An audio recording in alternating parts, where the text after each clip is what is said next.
Bienvenidos al quinto Congreso de Epidemiología Clínica. Como organizadoras, Valeria Díaz González y Sofía Cardús Preciado les vamos a presentar el primer análisis de artículo clínico. La pregunta pico que nos planteamos fue: ¿el uso de coloides como expansores plasmáticos para la reanimación de adultos en estado de choque hipovolémico disminuye la tasa de mortalidad en comparación con el uso de cristaloides? Como componentes de la pregunta tenemos: nuestra población son adultos en estado de choque hipovolémico. La intervención es el uso de coloides como expansores plasmáticos para la reanimación. El comparador es el uso de cristaloides como expansores plasmáticos para la reanimación. Nuestro desenlace evaluado es la tasa de mortalidad de los pacientes y el tipo de estudio que buscamos son experimentos clínicos aleatorizados, revisiones sistemáticas de la literatura y metaanálisis. En cuanto a la búsqueda bibliográfica, utilizamos principalmente 3 bases de datos que nos brindarán una amplia gama de resultados acerca de nuestra pregunta pico. La primera fue PubMed, en la cual utilizamos términos de búsqueda como hypovolemic shock, resuscitation, crystalloids and colloids. En la segunda base de datos, que fue Embase, utilizamos los mismos términos de búsqueda. Y en la tercera base de datos, que fue Cochrane, utilizamos aparte el término plasma substitute. En cuanto a los filtros, en la primera base de datos utilizamos el de adultos, que fueron de 19 a 44 años, además del de tipo de estudio, que incluyera experimentos clínicos aleatorizados, metaanálisis y revisiones sistemáticas de la literatura. En Embase utilizamos el de adultos de 18 a 64 años y en Cochrane no utilizamos ningún filtro. En cuanto a los resultados, en PubMed encontramos 10 artículos, de los cuales nos servían 4. En Embase encontramos 9 artículos, de los cuales también nos servían 4. Y en Cochrane encontramos 8 artículos, de los cuales nos servían 5. La siguiente fue la selección del artículo. Tomamos como base 3 artículos que cumplieran con nuestros componentes de la pregunta pico y empezamos a comparar sus características, como el tipo de estudio y la evaluación de desenlaces. El primero se llamaba Colloids versus Crystalloids for Fluid Resuscitation in Critically Ill People. El segundo fue Efficacy and Safety of Hypertonic Saline Solutions Fluid Resuscitation on Hypovolemic Shock, a Systematic Review and Meta-Analysis of Randomized Controlled Trials. Y el tercero fue Effects of Fluid Resuscitation with Colloids versus Crystalloids on Mortality in Critical Ill Patients Presenting with Hypovolemic Shock, the Crystal Randomized Trial. Por lo cual concluimos que el mejor artículo para nuestro análisis es el de Efficacy and Safety on Hypertonic Saline Solutions Fluid Resuscitation on Hypovolemic Shock. Nuestros argumentos para seleccionar este artículo fueron principalmente 3. La primera razón es que el artículo es un metaanálisis con revisión sistemática de la literatura, por lo cual se encuentra en la pirámide de medicina basada en la evidencia, siendo entonces la mejor evidencia disponible. La segunda razón es que el artículo nos permite resumir la información que se ha encontrado hasta ahora en los experimentos clínicos aleatorizados. Estos acerca de nuestro tema.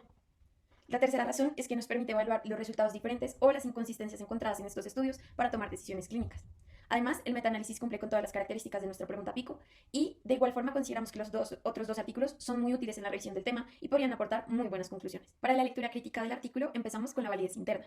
Entonces respondimos a cuál es la pregunta que evalúa la revisión sistemática y si está explícita y es sensata. La pregunta fue: ¿cuál es el efecto de las soluciones hipertónicas para la reanimación con fluidos en los desenlaces de los pacientes adultos con shock hipovolémico? Esta pregunta se encuentra explícita en la introducción y los métodos, se basa en un tema con relevancia clínica y se mantiene en un rango lo suficientemente amplio para encontrar toda la información relevante disponible y lo suficientemente estrecho para reducir temas similares, pero no relacionados con el objetivo de la investigación, por medio de los criterios de inclusión. La segunda parte fue responder a si la búsqueda de los estudios fue relevante, detallada y exhaustiva.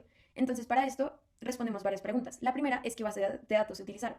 En este caso fueron PubMed, Embase, Web of Science y Cochrane Library. El siguiente fue que sí hicieron seguimiento de las listas de referencias de los artículos seleccionados, pero no hicieron contacto personal con expertos.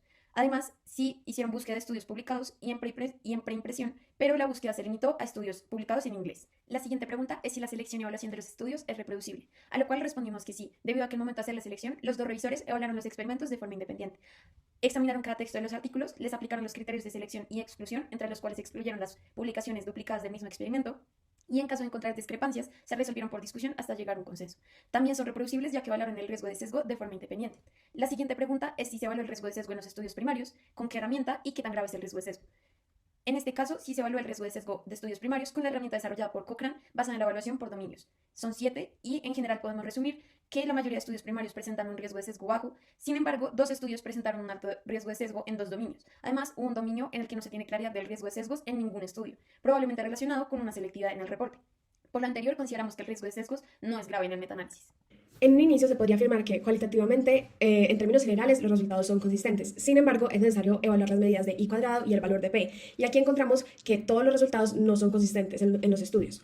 Al evaluar el valor de P acerca de la mortalidad, vemos que es menor a 0.05, lo cual quiere decir que hay una baja probabilidad de que las diferencias de los resultados entre los estudios se deban al azar. Entonces, esto significa que hay diferencias reales, lo que lo hace, pues, heterogéneo. Y de acuerdo al valor de I cuadrado, de la mortalidad total es un 33%. La heterogeneidad está entre baja y media, por lo cual se podrían combinar los resultados. Debido a que el I² es un mejor indicador de la magnitud de la heterogeneidad, aún se considera que se puede realizar el metaanálisis sin ningún problema. Entonces, hablemos un poco más a profundidad de los resultados. El estudio indica que cuando fue apropiado se realizaron análisis de los subgrupos según el diseño del estudio y la calidad metodológica, pero no dicen explícitamente que se discutieron las causas de las posibles diferencias entre los estudios.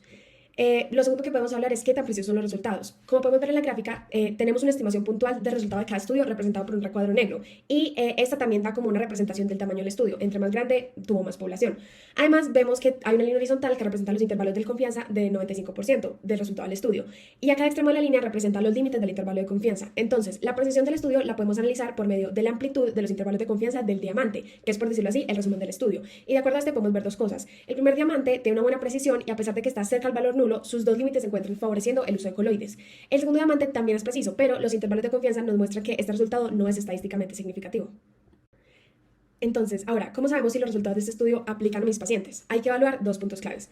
Lo primero es que hay que mirar que las intervenciones evaluadas sean las que nos interesan. En este caso, la respuesta es afirmativa, ya que en nuestra pregunta pico nos interesa saber cuál era la diferencia en mortalidad después de que un paciente adulto que estaba en estado de shock hipovolémico le administraran cristaloides o coloides para resucitarlo. Y vemos que en las características de los estudios incluidos nos indica que el 54.9% fueron tratados con soluciones salinas hipertónicas y dextrano. Todo esto corresponde a coloides.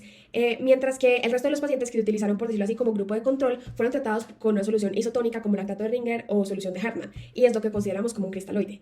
Además, en la tabla número 1 del estudio o del metaanálisis demuestra que las características de los estudios incluidos y está descrita cuál fue la intervención en cada uno de ellos. Entonces, esto confirma que era lo que nos interesaba evaluar para nuestra pregunta de investigación.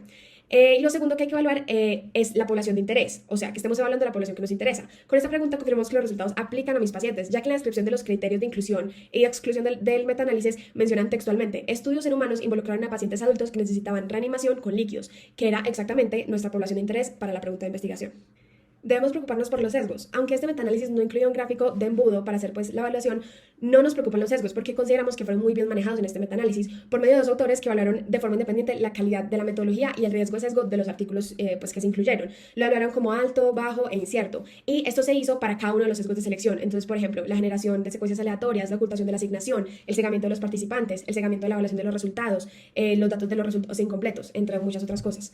También en el material suplementario disponible en la edición electrónica de la revista nos muestran cómo se hizo el control de los sesgos en cada uno de los estudios incluidos en el metaanálisis. Y además no utilizaron fondos de financiación ni se declararon conflictos de interés, por lo que entonces se elimina la posibilidad de pronto tener un sesgo por la influencia de un tercero, por ejemplo, una compañía farmacéutica. Entonces, finalmente, ¿qué concluimos de este artículo? ¿Qué le recomendaríamos a los pacientes? En este estudio, el resultado y la variable principal que fue analizada fue la sobrevida de 28 a 30 días y también la sobrevida al momento de la alta hospitalaria. En ella no hubo diferencias significativas pues, entre el uso de coloides y el uso de cristaloides. Pero como un desenlace secundario se evaluó la tasa de mortalidad, que era lo que nos interesaba, pero sin discriminar la causa. Este desenlace favoreció el uso de coloides, pero con un OR de apenas 0.76 y una amplitud del intervalo de confianza de 0.61 a 0.94, que es muy cercano al valor nulo. Por lo tanto, teniendo en cuenta que nuestro medio de los cristaloides, como la solución salina, el lactato de Ringer, son muy económicos y son de fácil obtención, nosotros recomendaríamos que a pacientes adultos en estado de shock hipovolémico sean resucitados con cristaloides. Entonces, para concluir, ¿qué fortalezas y limitaciones metodológicas encontramos en el metaanálisis? Pues este era muy completo acerca de la pregunta planteada y la metodología que utilizaron, lo cual pues, nos permite a nosotros como lectores realizar un análisis crítico y muy detallado. También se evaluaron varios desenlaces relevantes para la pregunta clínica. Además de revisar pues, los efectos secundarios de las intervenciones, también se revisó, por ejemplo, cómo se repercutieron en los laboratorios de los pacientes. Esto permite que se analice el estudio acerca de otras preguntas clínicas y de una manera resumida y detallada. Pero entonces, ¿qué limitaciones vimos? La primera era que, debido a la heterogeneidad de los estudios primarios, es difícil que el metaanálisis presente conclusiones resumidas de los desenlaces evaluados y que sus resultados sean altamente confiables. Tampoco se han vuelto a publicar experimentos clínicos aleatorizados acerca del tema tratado en el metaanálisis recientemente, lo cual dificulta saber si han existido avances acerca de la terapia que pueden demostrar diferencias más marcadas entre las intervenciones. Es decir, que no estamos seguras que refleje la realidad de la práctica médica actual. Otra limitación que encontramos fue que la mayoría de los estudios que incluyeron fueron de países desarrollados como Estados Unidos, Australia, Canadá, Brasil, y no necesariamente reflejan la manera como se tratan los pacientes aquí en Colombia. Y la búsqueda se hizo solo en inglés, entonces esto limita seriamente la calidad y la cantidad de la información que se puede encontrar. Por último, de pronto encontramos algún error que hayan cometido los autores. Nosotros no encontramos ningún error metodológico en lo informado por los autores. Nos tranquilizan los resultados que informaron, ya que es una revista en la que los resultados son informados por pares y tiene un factor de impacto en su área de 2.7. Finalmente, queremos agradecerles por su atención y por haber participado en el quinto Congreso de Epidemiología Clínica.